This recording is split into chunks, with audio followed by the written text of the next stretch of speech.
نحمده ونصلي على رسوله الكريم أما بعد فأعوذ بالله من الشيطان الرجيم بسم الله الرحمن الرحیم السلام علیکم ورحمۃ اللہ وبرکاتہ۔ کیا حال ہیں آپ سب کے؟ میں امید کرتی ہوں اللہ رب العزت آپ سب کو ایمان اور صحت کی بہترین حالتوں میں رکھے ہوئے ہو، آمین ثم آمین۔ الحمد للہ رب العالمین۔ ہم سورۃ البقرہ کی آج آیت نمبر 36 کو دیکھیں گے، اور یہ جب انسان کی تخلیق اور پھر دنیا کی تخلیق تو ہم جان چکے ہیں کہ پہلے سے تھی موجود تھی، لیکن جب آدم علیہ السلام کی تخلیق ہوئی تو انسان کی تخلیق ہوئی بیسیکلی، ہم اس مراحل سے گزر رہے ہیں۔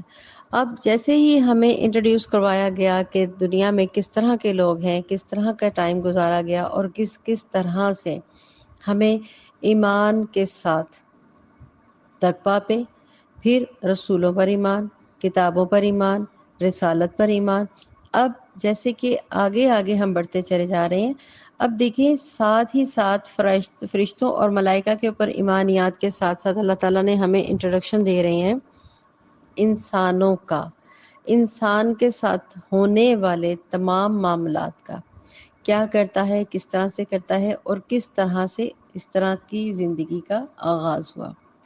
بسم اللہ الرحمن الرحیم۔ پہلے میں تھوڑا سا آیت کا لفظی ترجمہ کروں گی اور ان کے معنی سے ہی آپ کو بول تو کافی زیادہ ہم واقف ہیں آلریڈی آدم علیہ السلام کی، اما حوا علیہ السلام کی تمام جو زندگی ہے اس کے حوالے سے، لیکن پھر بھی لفظی ترجمے کے ساتھ میں آپ کے ساتھ شیئر کروں گی۔ بسم اللہ الرحمن الرحیم۔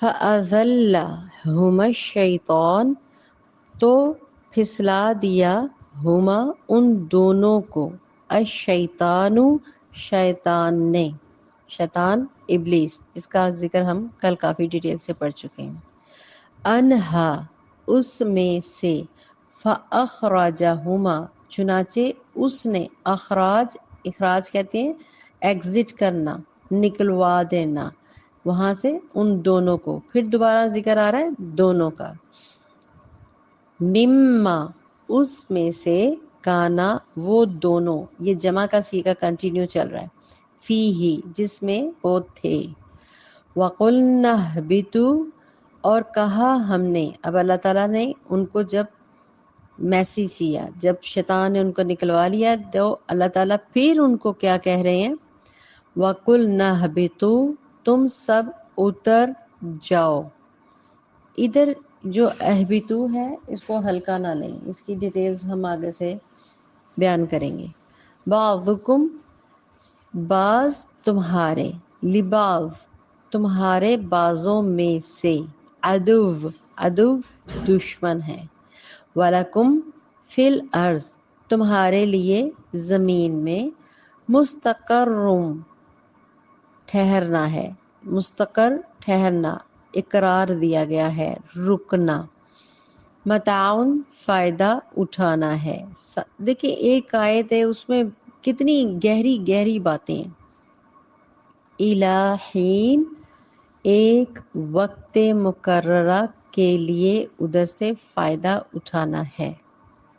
آئیں باتیں ہیں ہم تھوڑی سی اس کی ڈیٹیلز کی طرف، جیسے کہ بظاہر آپ کو نظر آ گیا ہوگا یہاں پہ فَأَضَلَّ، یہاں پہ ذلہ جو ہے کسی کو پھسلانا، گمراہ کرنا، کسی کو چکنی چپڑی باتوں کے ساتھ، اپنی باتوں کے ساتھ لے آنا ہے۔ ماں کہتی ہے نا یہ اس کے اندر سبزی نہیں ہے، دیکھو میں ایسے کر کے دے رہی ہوں، روٹی کے اندر بہلا پھسلا کے وہ اس کو بوٹی دے رہی ہوتی ہیں یا سبزی کھلا رہی ہوتی ہیں، پھسلانا، سمجھ آ رہی ہے؟ بندہ اپنے باتوں میں لگا کے، چکنی چپڑی باتوں کے اندر لگا کے کیا کیا، شیطان نے ان کو اخراجہ نکلوا دیا، منہا کس میں سے، جس میں وہ تھے۔ پھر اللہ تعالیٰ نے ان کو ساتھ ہی کیا وارننگ کی کہ تم اتر جاؤ۔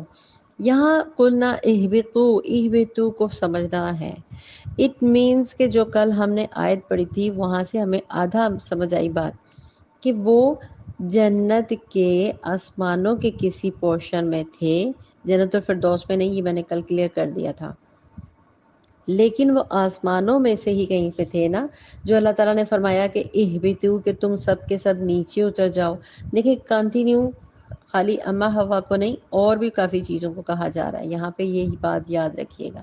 ان سب کو جو وہاں پہ موجود تھے سب کو کہا اہبطوا، تم اتر جاؤ، بعضکم، پھر اللہ تعالیٰ نے فرماتے ہیں بعضکم، تمہارے لیے تم ہی میں سے، عدو، تمہارے لیے تم ہی میں سے کچھ دشمن ہیں، وَلَكُمْ فِي الْأَرْضِ، اور زمین کے اندر تمہارے لیے ٹھہرنا ہے، فائدہ مند ہوگا، الہین، لیکن ساتھ ہی مدت بھی کر دی، الہین ٹیمپریری طور پہ، یہ نہیں کہ آپ نے فور ایور وہاں پہ رہنا ہے، مینز کہ آپ نے واپس پلٹ کر اللہ ہی کی طرف سے آنا ہے. یہاں پہ انڈائریکٹلی یہ بھی میسج آ رہا ہے. آتے ہیں اس کی تھوڑی سی ڈیٹیل کی طرف.